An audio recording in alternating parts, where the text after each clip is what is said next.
Good evening and welcome to September's webinar on Wednesday. It's good to have you all with us and it's really good to be here. Just before we start with tonight, just an advert for next month, the 21st of October.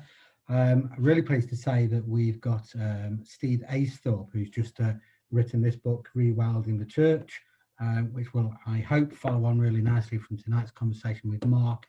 And Steve's going to be with us on the 21st of October, talking about the ideas that he's got contained in there, and particularly how that helps us in this time that we find ourselves in at the moment, this strange time of COVID-19.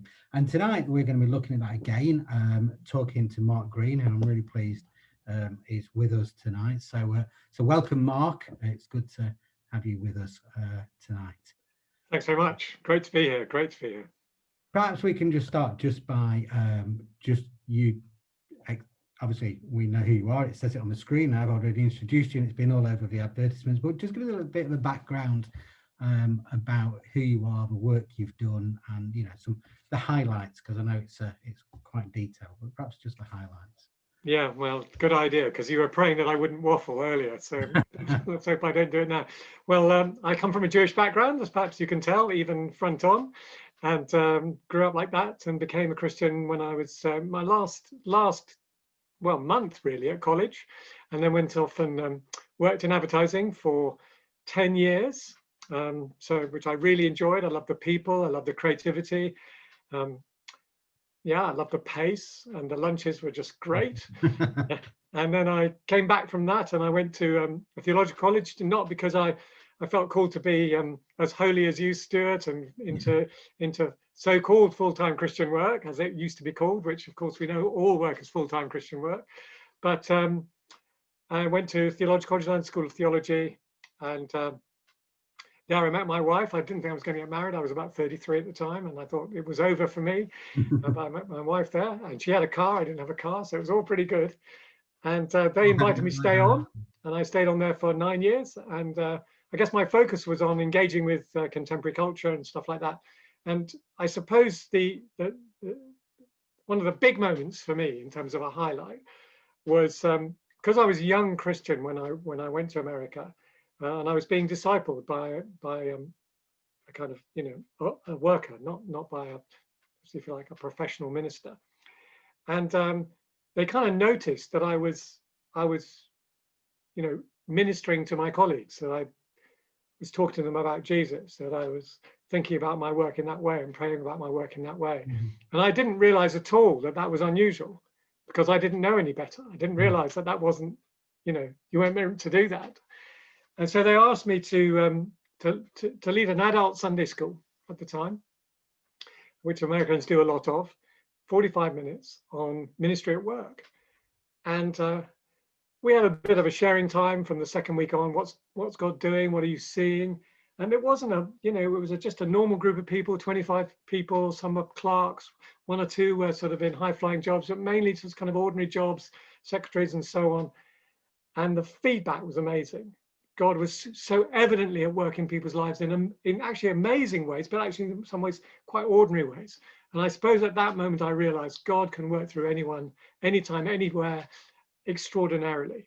And why isn't it happening? So I was then went to LST, London Bible College as it was, and tried to teach into that. And then I was invited to London Institute for Contemporary Christianity, founded by John Stott, where the whole focus was this: how do we help ordinary folk be fruitful right where they are, whether it's a school gate, the bowls club, in the supermarket, in a queue, or at work, wherever it might be. How do we help them do that?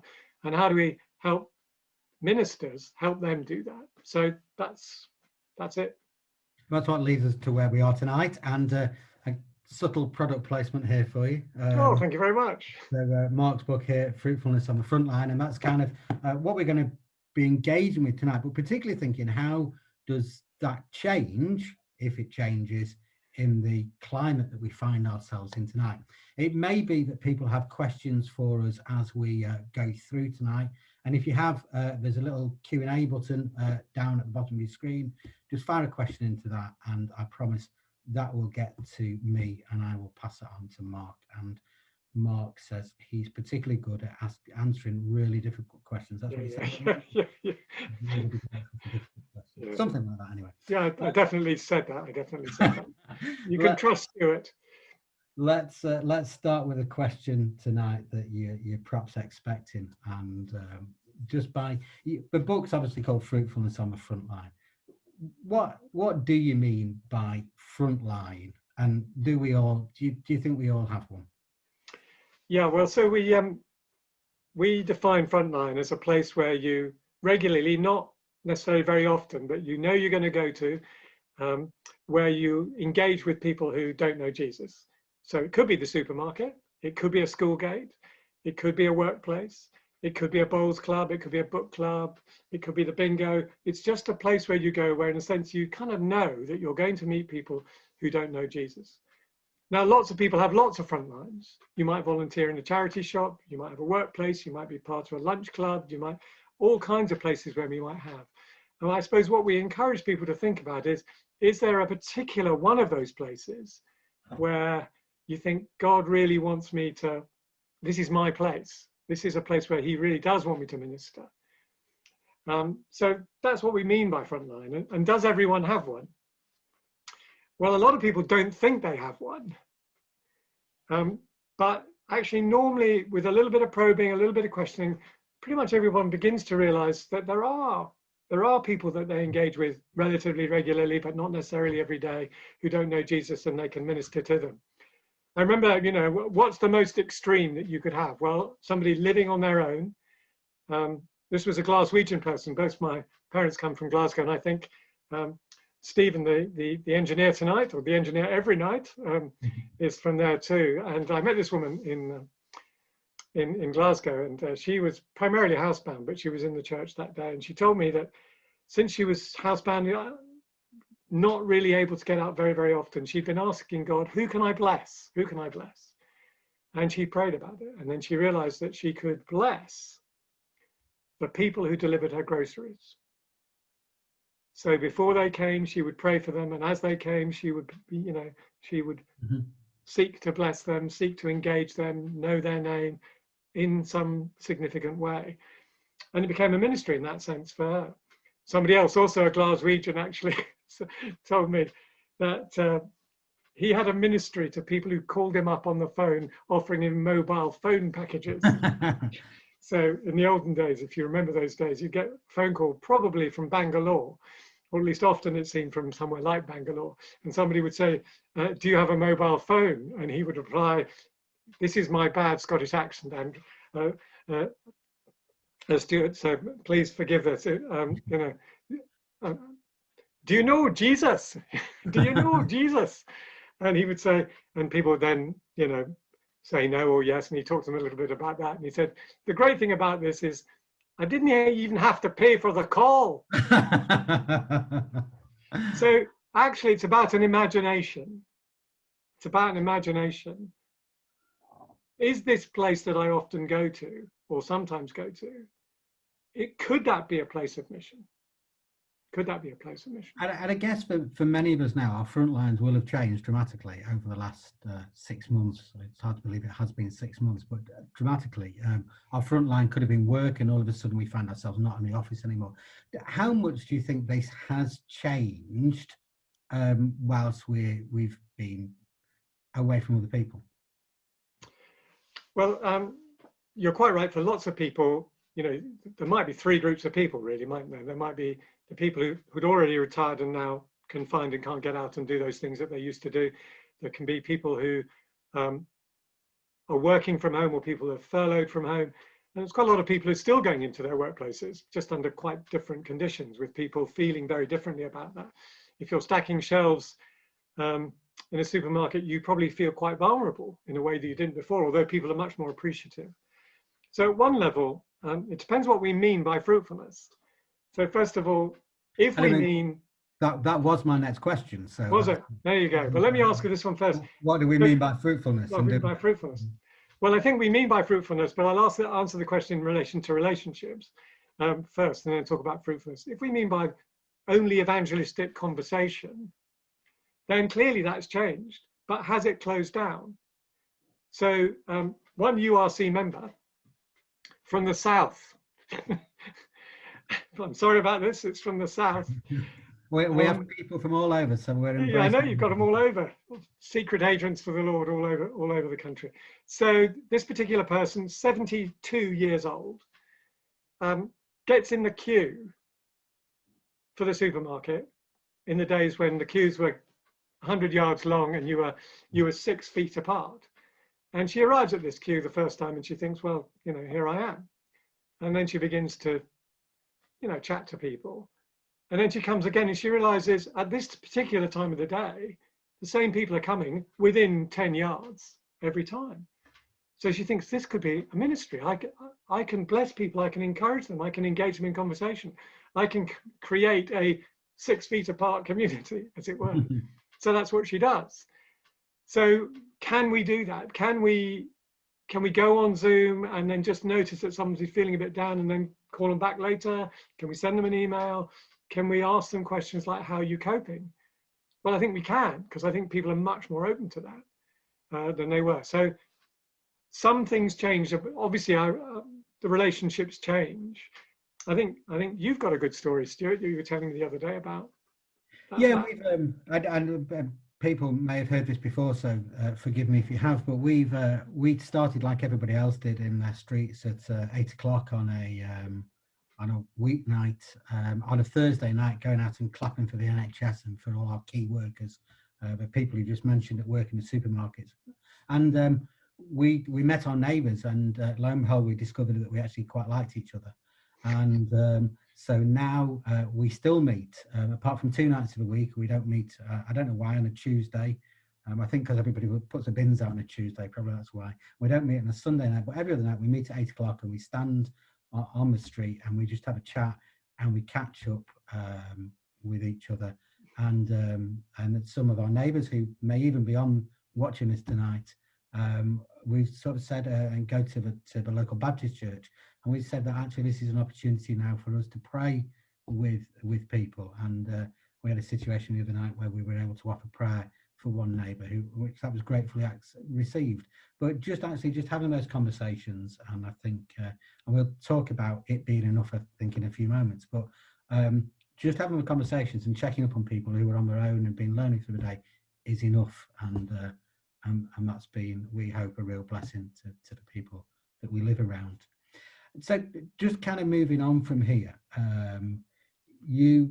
if anybody's read the book, you'll know that you've got a framework for this fruitfulness to work in. Just tell us a bit about how you came up with that framework in the first place. Scotland seems to be a theme this evening. So I was invited to Scotland by a wonderful woman called Ruth Walker, who really had a heart for people in their 20s and early 30s. And obviously those sorts of people are concerned usually about work in some way, work outside the home. And she asked me if I'd come up and spend 2 days every 3 months for as long as it took with this group of 10 or so 20-somethings, early 30-somethings, thinking about how they could be more effective in the workplace. And these were really, one was a housewife, one was a graphic designer, junior graphic designer, one was a clerk, one was a doctor, one worked in a bank. I mean, just one worked for St Mirren Football Club. I mean, just a whole variety of people doing a whole variety of things. And after the second, one was a teacher, after the second sort of session, after 6 months, we suddenly realized that these people that we thought were being really fruitful for God didn't think they were being fruitful for God. And then we realized why. They thought that the only way to be fruitful for God was to serve in the church, have an evangelistic conversation with someone, or do some kind of direct social action. That is, help with latchkey kids, help with the homeless, those sorts of things. Food banks, whatever it might be, fantastic things to do, obviously, fantastic things. So on the average day at a school, on the average day in a graphic design office, you don't do any direct social action. You can't be in the church, and you may or may not have had an evangelistic conversation. So we suddenly realized that some of these people were doing amazing things, and they didn't think they were being fruitful. One of them, she was, I think, 34 at the time, Shona, had turned round 2 primary schools that were in the Scottish equivalent of special measures. 2. And if you do that, you have impacted the lives of hundreds of children positively, and their parents, their guardians, their carers, and so on, and the whole town or the whole area. Because you could be in a really depressed area, but if you've got a good school, you feel like you've got hope. Yeah, absolutely. So totally transformed, wonderful kingdom work, loving, thoughtful, humble, purposeful, fantastic stuff. Didn't think she'd done anything for God.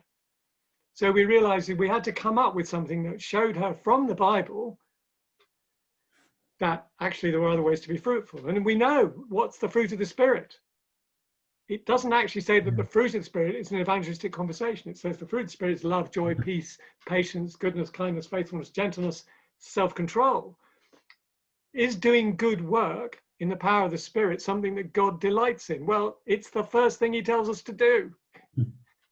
I guess it might be. Yeah. There is ministering the grace and love, which is the third M. They're all got M's in them. Something that God is interested in? Well, yes. Is molding a culture around you, whether that's at the school gate or at home or, you know, in a supermarket. I've got a great supermarket store, another great supermarket story from a 93-year-old.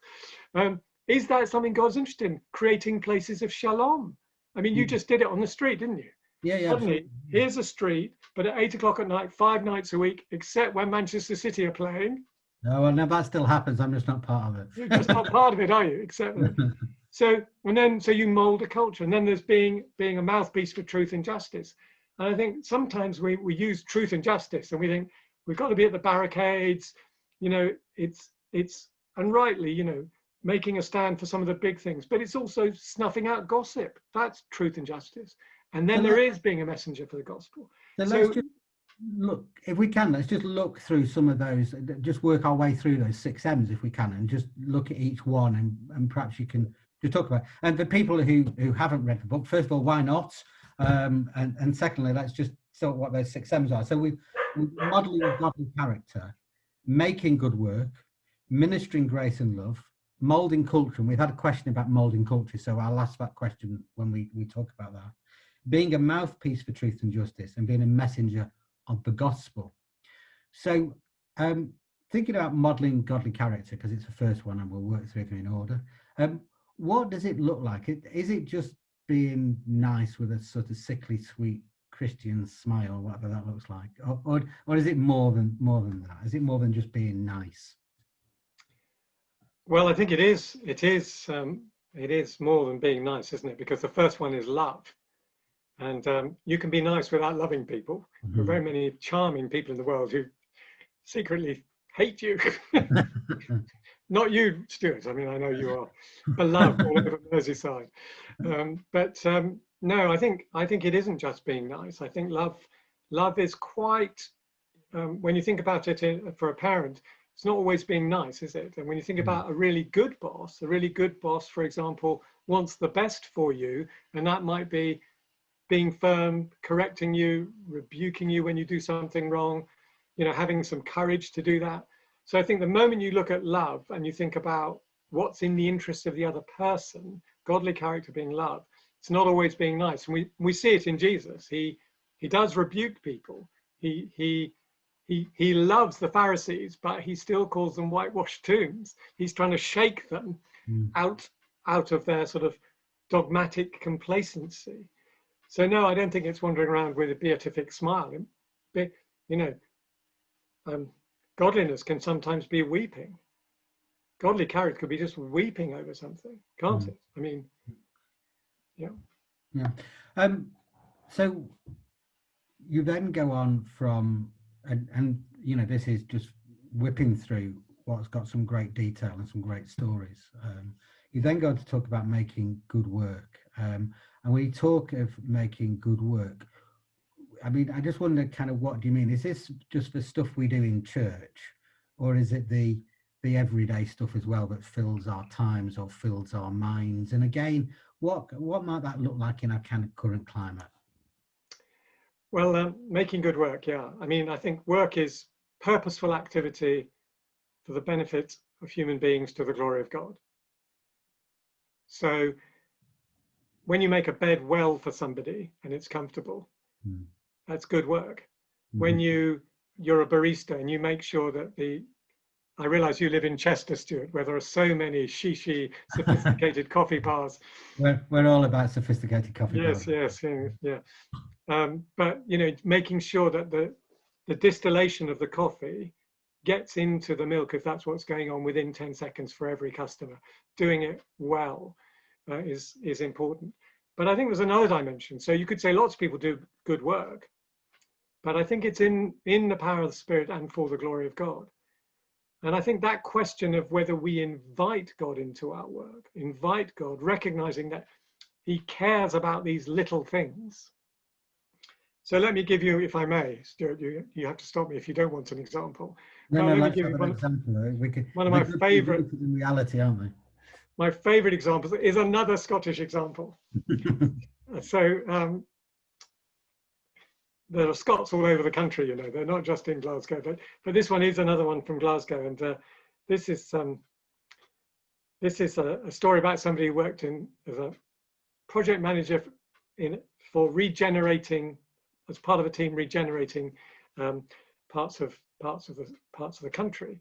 And she was on this really big project, and it was coming to an end. It was the regeneration of a small town on the west coast of Scotland, about 15 miles south of Glasgow. And she got to the end of this project, and there was one thing that she couldn't figure out how to do, or nobody could figure out how to do, which was how to stick these granite plaques on the seawall. Mm-hmm. And these were really important because these were the plaques. On these plaques was the story of the town. So they couldn't really open this new project and say, we declare it open, and get the press there and the local MP and the mayor, till they stuck these things on. And it was called Our Talking Wall, the sort of centerpiece of this thing. And she found herself, she thought, none of the big contractors knew how to do it. So she found herself doing something that she'd never done before, something revolutionary, absolutely revolutionary for her. She found herself asking the Lord God, the King of the universe, about the adhesion of granite plaques to a seawall in a small town on the west coast of Scotland. And just after she prayed for this, something popped in her mind, and it was Yellow Pages. They still have them, as you know. And so she flicked through this book, and it said sign writers. And she thought, sign writers make signs, and then they stick them somewhere. So she thought, I'll call a sign writer. She happened to walk past one every day to get to the sandwich shop. So she calls him and says, do you know how to do this? He says, yes. And so they do it. And then they launch this thing. And this thing changed her life. It didn't just change her work. And we have her on film saying this. So it's not me exaggerating like an ad man. It's actually true, absolutely totally true. And why it changed her life is because she realized that the Lord God, King of the universe, actually cared about the detail of her day. The detail of her day. And so then she began to pray about everything, about stuff at home as well. And she's not saying that every time she prays for a parking space or every time she's got a problem at work, God instantly gives her the answer, or it always works out well. She's just saying that she realized that her Father in heaven wanted to be involved with her in all that she does. That there wasn't good stuff on Sunday and perhaps some volunteering the week and he's interested in that. No, there's a way to serve someone a coffee in a godly way. There's a way to be in a supermarket queue in a godly way. There's nothing you can't do in a way that's suffused with Christ. So for me, anything. It's a good reminder that God is involved in all that we do, in every aspect of our life, in our work and all sorts. And as you say, just not to have that kind of Sunday, Monday separation, I think is great.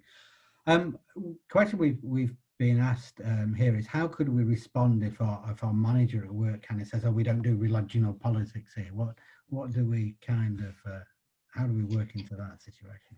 Yeah, well, that's a good one. I mean, and you know, every context. I mean, some neighbourhoods are like that, aren't they? Too. Some neighbours aren't interested and they push back, and you're going to get that in most communities. Not all.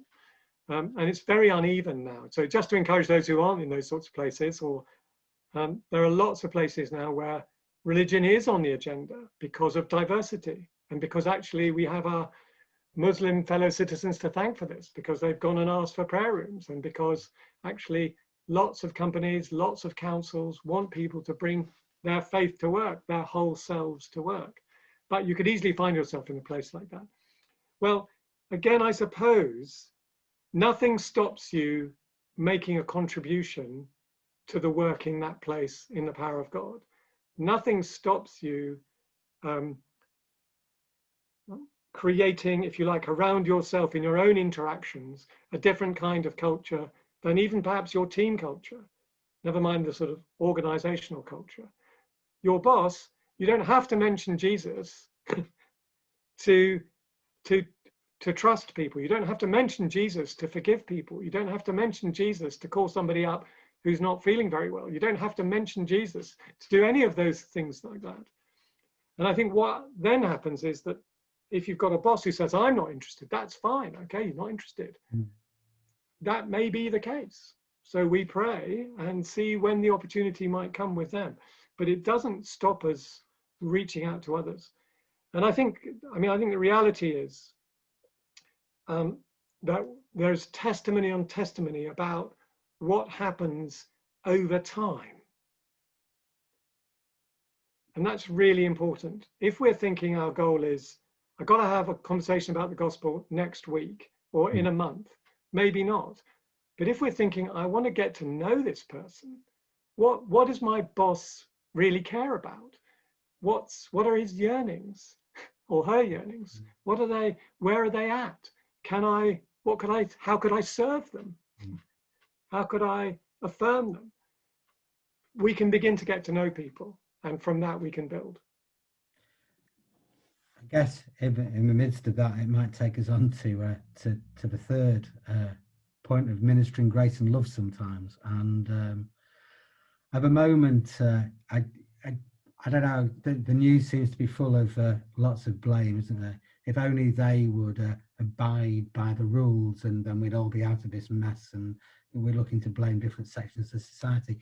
Do you think that the idea of kind of ministering grace and love, does that have something to say into the kind of situation that we find ourselves in now and what's going on? Yeah, I do. I think interestingly, I think, we are seeing an opportunity now because people are more open. And I think particularly when we were in a fiercer lockdown, I realize, it's about to get fiercer in the south, but it was very fierce at one point, but it's obviously been with you longer. People are more open. And actually, I think people in general are kinder. The news may not be kinder. There may be all kinds of vitriol on the news, but I think we've noticed that we have a dog, and dog walking is definitely for some people a front line. It's definitely a ministry. I met a man on early Sunday morning when I went for a walk, and I'd said about his dog, and he said, I'd not heard this phrase before. He said, "Oh yes, it's a lockdown dog." He said, so I said, "Oh, lockdown dog." He said, "Yes, we decided we need something to keep us occupied, so we got a dog." And here was this Doberman, now 9 months old, and I don't know whether he was regretting his actions, but anyway, he said it was his lockdown dog. So yeah, well, there's a lot of them around, and we had ours just before, but nevertheless, what we've noticed is that people spend longer talking to you. So I think there is an openness now to engaging, which there wasn't before. So I think the grace and love, yes. I think you've got examples. My father died of COVID, as it happens, and I'm sorry to hear that, Mark. Thank you. But the people in his flat, he wasn't there at the time, obviously, but people in his block, I don't think there were any Christians in the block particularly, but you see people creating a WhatsApp group and way of texting each other and reaching out to each other. So I think on the ground, people are being more neighbourly. Now that may just be where I am, may just be London. I don't know whether it's the same in high-rise blocks in East London, but I think that's, from my experience talking to lots of people, that's something that's been mirrored across the country. Suddenly, neighbourhood WhatsApp groups have sprung up, and people are connecting in a way that they haven't connected before. And for me, I think that's something that we just need to embrace, to rejoice in, and to encourage. Yeah, yeah. I think it will stick with us too. I think once you've got to know people, it's hard to go back to ignoring them. Yeah. Well, we have to let on wherever we are on our good days and our bad. Yeah. You'll find out whether they really like you, Stuart. Yeah, absolutely. Yeah, they're just polite. Culture. I couldn't, moulding culture. I couldn't start this one without mentioning a quote that you put in the book from Derek Warlock, Archbishop of Liverpool. Yeah. Culture is the way we do things round here. And we've all heard that phrase before now. It's the way we do things around here. We've got a question about this, which I'll come on to in a moment. How, as Christians, do we shape culture around us, especially at the moment? Yeah.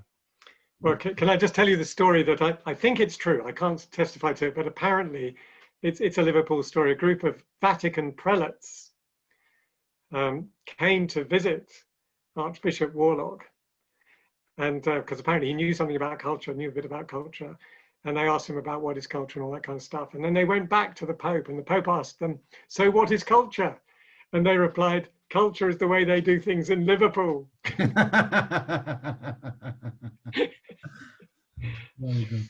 So how do we, coming back to the question, how do we? Our question was, our person was, they'd done both faithfulness and fruitfulness on the front line and thought it was excellent stuff. And they were thinking about the 6 M's of fruitfulness, and particularly thinking about moulding culture. And they said that seems to be the hardest of the 6. And wondered, how do we do it well, which kind of links in. Okay, well, that's a really, so I'll give you a couple of stories in a minute, but I think one of the things about moulding culture is, it's a very big word, isn't it, moulding culture, the way we do things around here. And so you could ask yourself, whatever your context, could be family, could be the school gate, could be a workplace, what do you like about the way we do things around here? And what do you wish was different? And if you ask yourself, what do I wish was different? Then you say, well, what could I do differently that might make a difference? Mm-hmm. So one of my favorite stories is of it's a workplace story as it happens, but it illustrates lots of things. There was a woman called Anita Kapila, and she was working junior person in a science lab, and she was in single unit facilities. So each of these scientists would come in and they would be doing this research on their own, and they'd come in, they'd put on their white coats, they'd go into their little cubicles, and every now and again, one of them would pop their head out, look left, look right, then scuttle down to the kitchen, heat up some H2O to 100 degrees Celsius in a beaker, add some powder that had been ground and had been roasted before at 454 degrees Fahrenheit and grown on South American hills, stirred it up, and then scuttled back into their single unit facility, not talking to anyone. And Anita Kapila is she wants to talk to people, and she looked at this and thought, this is no good, is it? It's just no good. We're not talking to one another. It's boring to work here. Morale is terrible. It's no good for the science. We never share anything. So she decided, being a scientist, to conduct an experiment. The experiment was this: what percentage of research scientists will emerge from their single unit facility at 10:30 on a Friday morning if offered hobnobs and fresh brewed coffee or chocolate biscuits? Anyone will do. And she discovered that 96.43% of research scientists will emerge from their single unit facilities at 10:30 on a Friday morning if offered chocolate biscuits and fresh brewed coffee. And so they talked to one another, and yes, some of it was about football and some of it was about fashion, but it was also about the work, and they started to get to know each other and care about each other and so on and so forth. So what did she do? She identified an issue and thought, we're not talking to one another properly. Can I try something? What would the antidote to that would be to try to create something that brings people together. Well, what about coffee and biscuits 1 day a week? I can afford 1 packet of biscuits. And so she gives it a go. And in this case, it worked. It doesn't always work, but it totally changed that culture. Yeah. And I use a phrase, it's a bit, I don't know, I haven't found a better one. Maybe you can help me find a better one. I talk about a missional adjustment. Okay. What can you adjust that enables you to shift a culture? So a friend of mine's on the school gate, and she says, you know, this, so I asked her, what's the culture like on the school gate where you are? So this is Watford. Watford's, you know, 80,000 people, the size of Burnley, Mm-hmm. and with a less good football team. And and the school gate, she said, it's somehow very competitive. She says all the alpha females, and it's mainly women dropping small children off primary school, doesn't have to be, but here it is. You know, they rush in and then they drop their children and they scuttle off looking busy and purposeful, and busy is this kind of badge of importance. And she said, you know, it's awful really, you know, everyone pretending that they're important and all this kind of stuff. But she realized that she was doing the same thing, and you know, she's busy too. She's got a half-time job and she's a full-time mum. She's got 3 children. But she realized that the adjustment she needed to make was to have a posture of availability. Even if not every day, because sometimes you've got to leave, but to try to arrive 2 minutes early, to walk slowly, to look around, to be open. Now, when I called her 3 weeks after she decided to do this, was I expecting that 500 people had come to know Jesus and that she started a church in the school hall? No, I wasn't expecting that. And what she told me was, you know, nothing incredible yet, but I've started to connect to lots of people. And, you know, I feel so much more human. And she's not bowed down to the idolatry of busyness and then imposed that on other people. It's kind of peaceful. It's kind of shalomy. So I think I tried to get people, encourage people to think about what's a little thing you can do that just shifts the atmosphere. A school teacher's got, you know, school teachers, a pupil in the school who's always getting in trouble, always difficult. And the whole narrative starts to get around a particular, there's nothing good can come out of this person. And she realized this in particular instance was a special needs child. And she realized that was the narrative. But actually there were good things and there were things to celebrate. So without being all pie about it, she would try to shift people's perspective so that they wouldn't just see the negative and could see the positives for themselves. So I think we can shift cultures. So thinking, and that kind of shifting the narrative actually takes me kind of nicely onto the kind of the next point of thinking about truth and justice. And you've mentioned a little bit about this already at the beginning. I kind of think the last 6 months has given us all kinds of new phrases, hasn't it? COVID secure is now a phrase that's in our vocabulary. I passed a piece of graffiti when I went for a walk the other day that said #new normal. And I thought, crikey, even that's made it into graffiti now. So it must be surely next into the Oxford English Dictionary. Zoom is a phrase that, you know, none of us thought we'd be saying Zoom so much. But I think one of the big phrases, it's not coming necessarily from COVID, but it's coming from the election of a certain American president, is this kind of idea of fake news. How do we, and what kind of responsibility do we have to be a kind of mouthpiece in this kind of environment about truth and justice? You know, do you think that's part of it? I do. I think it's not as easy as it looks. You know, at the superficial level, you know, we tell truth to one another. That's a good start. And I think you know, sometimes, without wishing to be critical of you know, the bride of Christ, I think sometimes in church culture we're not necessarily good at telling the truth. We're good at the grace and, you know, the grace and love bit, but sometimes, you know, we don't say to somebody, you know, you are very bad tempered in this community, or, you know, that actually wasn't a great sermon, or could do better, or and let me help you, or whatever. So I think, you know, it's not that we're used to always calling things out. But I do think that's really, really important at the moment. Why I say it's more difficult is not necessarily just the sort of the interpersonal dynamics, is it's harder to find out what the truth is.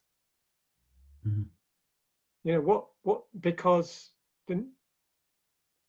less so in the UK, I'm sure, but still substantially, wherever you stand on Brexit, we were lied to.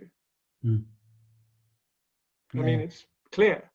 I mean, I don't particularly, I have a view about which way I preferred, but it doesn't really matter. We were lied to.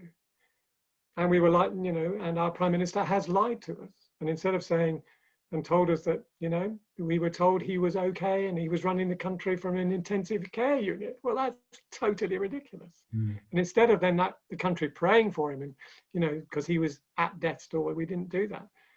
And I think you've seen the same thing, you know, how the failure to do justice around compliance with one of his advisors, for example, who broke the rules and should really, I mean, all he had to do was say, you are suspended for 3 weeks. It's what you do in a school.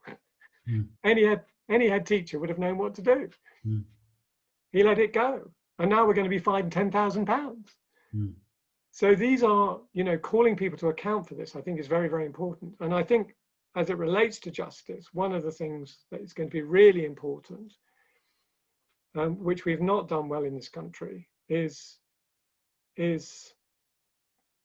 trying to ensure, as the body of Christ and people working in towns and cities across the country, that the poor and the marginalized are actually looked after. And we've not been good at it. And without, you know, I've obviously got a Southern accent, so I've been a beneficiary of this for 30 years.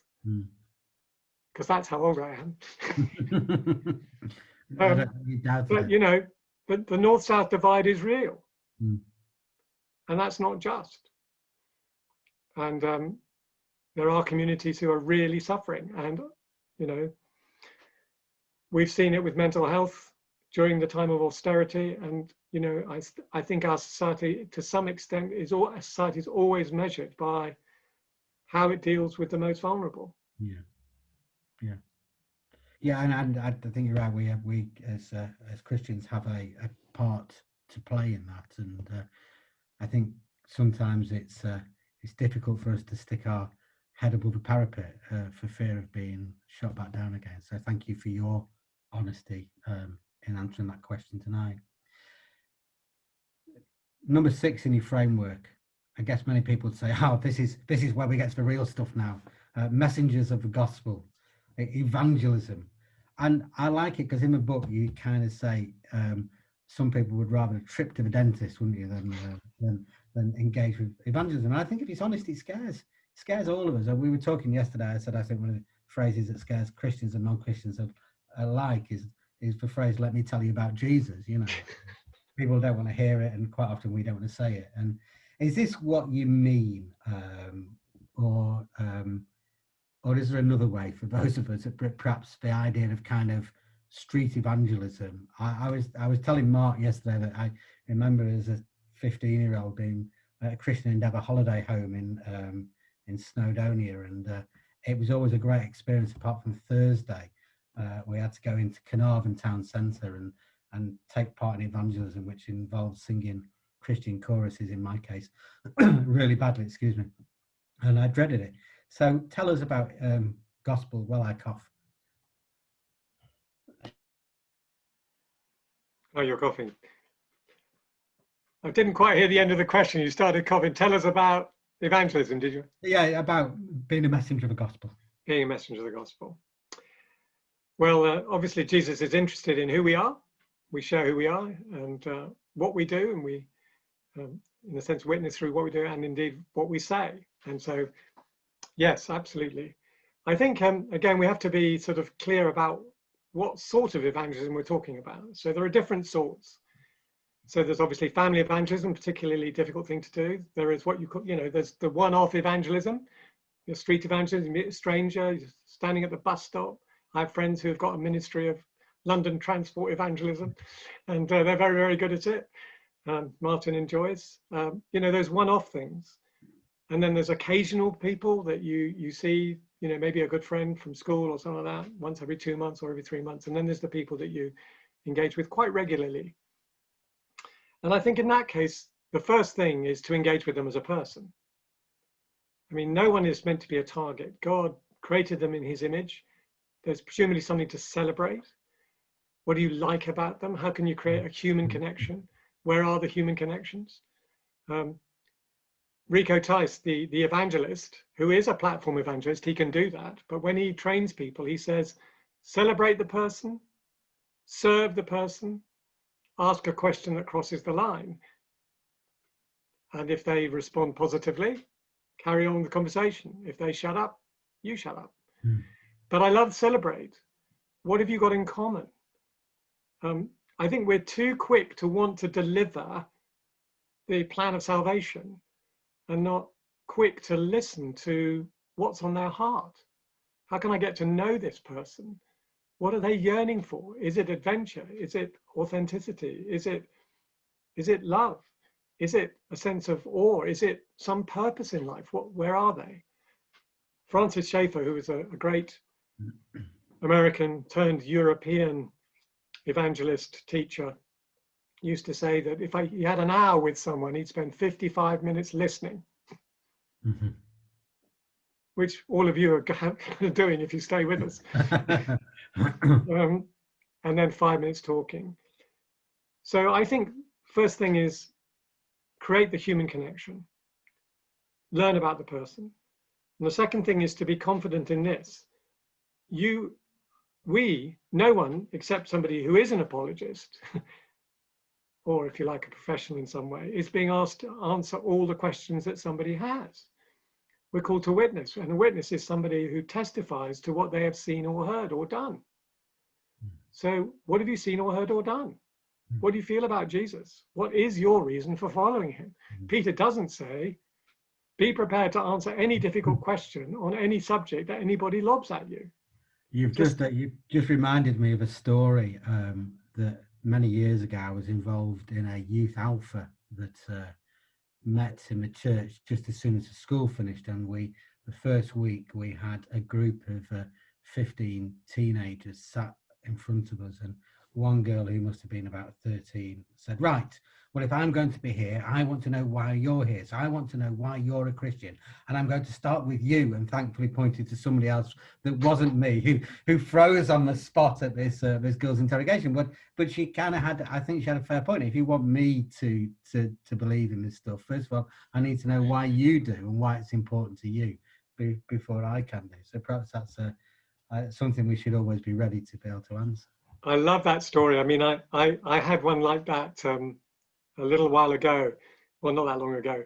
I was in Southall, which is a very multicultural area in London. Lots of Hindus there, lots of Muslims there, lots of Sikhs. There's a big Sikh temple there, and people from all over Central Asia and Indian subcontinent, Sri Lanka, and so on. And this group of churches had done the Fruitfulness on the Frontline DVD series. The whole group of churches had done it. And it looks like this, by the way. And they'd done this, and they were having a Sunday to celebrate it. And they'd asked me to come and speak. And before that, they interviewed some people about, their Frontlines and so on. And they produced this lovely banner. The children had produced a banner which said, we have a frontline too. We've got a frontline too. And the vicar, a man called Christopher Ramsey, was interviewing a variety of people. And one of them was a girl called Joy. And she was a girl. She was 7 years old. And she was blonde and white. And so he asked her, so Joy, you go to school with people from all kinds of different backgrounds and all kinds of different faiths. How do you talk to them about Jesus? And she said, well, I ask them what they like about their God, and then I tell them what I like about mine. Oh, fantastic. And fantastic example to us all. I mean, at one level, what do you like about Jesus? Mm. Yeah. My boy. Yeah, fantastic. Fantastic. Yeah, amazing. The book's strap line at the bottom is making a difference where you are. Is this something that happens to those we meet? You know, if we live from this framework of the 6 M's, do we make a difference to those we meet? Or from your experience, do we also as well notice a change within us, do you think? That's a really, really, really good question. I think one of the things, and I can actually answer that from research. Okay. So it's not really just my opinion. So we did research on the pilots of these, and then we did research afterwards, and somebody's done a PhD on it and so on this material. And one of the things that we found, which we found in Scotland as well, was what the M's did. The first thing they did, particularly when you do it in groups, is it made people realize that they'd already been fruitful for God. Okay. And that was incredibly encouraging. Goodness me, I have managed not to lose my temper every day this week. Praise the Lord. Goodness me, I suppose that was ministry. I did pray about that. And I suppose God did help me with that. I remember I asked the group. So suddenly people become aware of the range of ways God's already worked in their lives. Yeah. And that is incredibly encouraging. My experience, I have no idea whether, you know, Liverpool is different, but many Christians don't feel like they've done much for God. They feel like they are rather second-class citizens. You know, and if I was really any good at this, God would call me to be a URC minister or something like that. Whereas actually, you know, I most of the stories, and there's a lot of stories in that book, and Fruitfulness on the Front Line, have come from people who initially didn't think they had a story to tell. So I think your point is very, very well made. And I think the other thing is that when people do it in groups, they help one another see things that you don't see yourself. You don't realize, Stuart, what a kind, radiant, loving, gracious man you are till I just told you. Thank you for sharing that with everybody else as well. No, and I think that's good that we all need to be encouraged and empowered in all our ministries that we're called to do in the places that God calls us to work. And I think for me, the reminder in the book, in the conversation tonight, is that God does want to be involved in every aspect of our life, that we all have a ministry to take part in, and that God is involved in that and God is working through that. And for that reminder tonight, thank you. One last question that's come through. Have you any tips on how we can celebrate the small wins on our front line to encourage others? Yeah.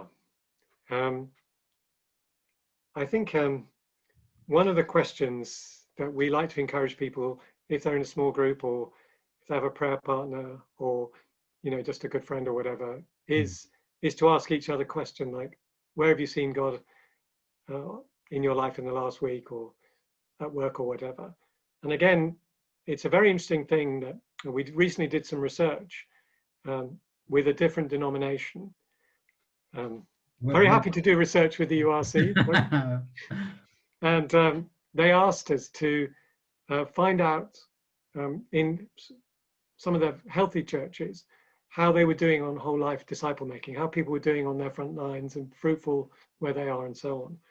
And we discovered that one of the big differences in the people who were being fruitful and felt themselves to be fruitful was that they had some kind of habit of accountability to God or to someone. So they would think about their front line and reflect on it on their way to the supermarket, or when they reached that particular tree on the dog walk, or they would have a prayer partner who would ask them the question, what's going on your front line? Or they would have one of those old spiritual disciplines, you know, have a journal and they'd write it in their journal, or they'd do the prayer of examine, or they would whatever it was. It could be loads of ways of doing that.